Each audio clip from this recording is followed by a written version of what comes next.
Hello everybody and welcome back to Psilocybin University. As always, I'm your host Professor Stark, and today I'm excited to introduce a special edition of Psilocybin University, and that's going to be Microdose Chats. What Microdose Chats is going to be is every now and again I'm going to release this type of episode where I pick a specific topic related to psilocybin mushrooms, and I will discuss a little bit about the background of that topic and my experience with it. And today's topic for our first episode of Microdose Chats is going to be PF Tek. So for those of you that might not be familiar with what the PF Tek method is, I'm going to go into a little bit of its background information just very briefly. So basically what the PF Tek method is, it is a method of making substrate for growing mushrooms, and this process was created by a gentleman named Robert McPherson. The PF Tek method originally used organic rye berries, but it eventually was developed to include brown rice flour and vermiculite. After this substrate is made,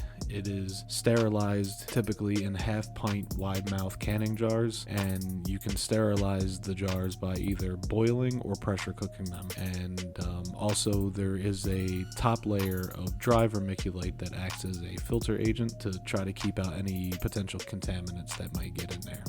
So now I'm going to go over my personal list of pros and cons using this method. I might as well start out with the strengths. So personally for me, one of the main reasons that I like using this method is because, quite frankly, it's very easy. It's pretty simple. And it's really cheap. Not to mention, I find it highly reliable as well. So, and all the materials that are needed to use this method, I mean, they're pretty much always available, very inexpensive. Although I think the canning jars are going to be a little hard to get now. If you're interested in growing mushrooms and you don't know of this technique or haven't tried it, but you have some canning jars on hand, I would definitely give this a shot. I mean, it's like I said, it's very simple, very easy, and it's my primary way that I use to grow mushrooms. You know, it's my personal favorite substrate for right now. I mean, I have used other methods, but I'll use that for a different episode. Right now, we'll just stick with the PF Tek. And the cool thing about these jars is that they can be sterilized by either boiling in a pot of water or pressure cooking them. Now, with the exception of this method, I think everything else needs a pressure cooker for sterilization. So for me, I don't have a pressure cooker. Not that I can't afford one, but the more inexpensive ones are a little bit smaller, and you can only do but so much at a time. And for the money of the type that I want, it's just not a good financial move for me right now. So I just stick with the boiling method, and I really have had no problems using it. It's very effective. And another cool thing about this particular method is, even though you still have to be very sterile and very cautious with contamination, you know, there's a very low risk for any kind of airborne bacteria or spores to get inside of these jars and contaminate them because of that top layer of vermiculite that you put in there after you fill the jars with a certain amount of substrate, which I'll go over because I'm going to briefly touch on how this substrate is made, but I'm not going to go too much into detail. I do have a video on YouTube. If you go on there and search for our channel, it's Psilocybin University, the podcast. I do have a video of me making this, and I also do have a video of the sterilization process using the boiling water. So if you guys want to, you could check that out after you listen to this. And now I'm going to get into the con list, but now that I think about it, there's really only one con in my personal opinion when it comes to using this method, and the con is that unless you have a lot of canning jars to make this substrate, individual jars do not yield a whole lot of mushrooms. And it's a lot of, it's not like a lot of work. It's not like overwhelming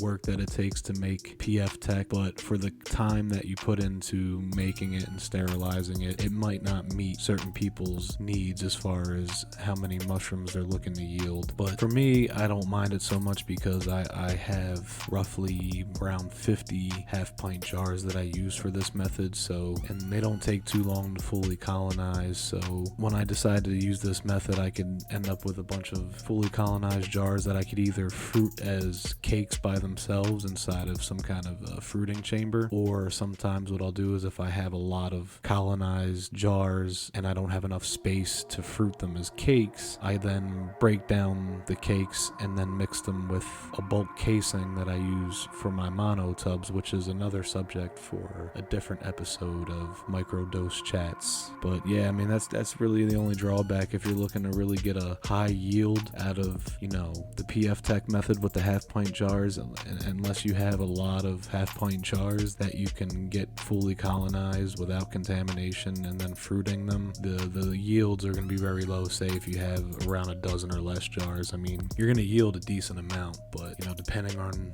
like I said, what your needs are or your demands of how much you're looking to yield, this method may not be for you. But if you haven't tried it before or haven't heard of it before, and you got some half pint wide mouth cannon jars and you're willing to spend a little bit of money to get some brown rice flour and get a little bit of vermiculite, this method is very easy to do and sterilize, and it's just great. It's my preferred method now for me because even if I don't want to grow them as cakes, like I said, I could just take those cakes, break them up, mix them with a bulk casing, and then put them into my mono tub setup if I really want to extend my yield. So, but other than that, like I said, I mean, that's just the one con to this method that I can really think of. And other than that, it's not a make or break con for me, so that's why I continue to use it. It's very reliable, and I've really had next to no trouble using this method. And finally, before I wrap up today's episode, I'm just gonna very, very, very briefly go over how you would go about making PF Tek if you decided to do it. So I'll get started by mentioning the things that you will need.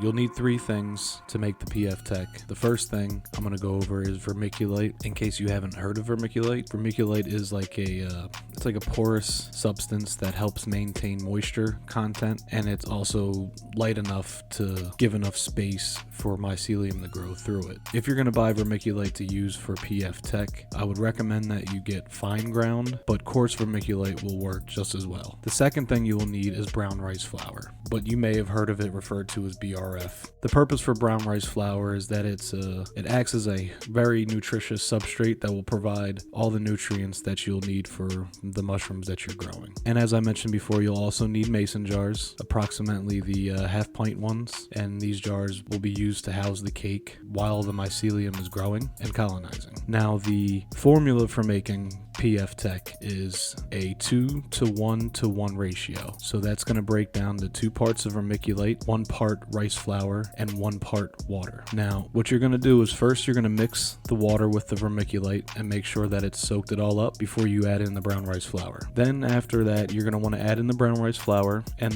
the brown rice flour should stick to the outside surface of the moist vermiculite. Keep in mind that there should not be no water at the bottom of your mixing bowl after you're done stirring thoroughly. Now, I also want to mention that when you're filling your jars with the substrate mixture, you do not want to fill up the jars completely. You want to leave about a ½ inch from the top so that you can leave room to put the top layer of vermiculite, which is going to act as your contamination barrier. And for the final steps in the process of making PF Tek is after you have filled the jars and left space for a top layer of vermiculite, you're going to go ahead and close the jars with the lids. And in case I didn't mention it before, the lids should be modified to have a minimum of 4 holes near the edges. I personally put a 5th one in the middle, but you want a minimum of 4 holes so that you can inject your spore solution into the jars for inoculation.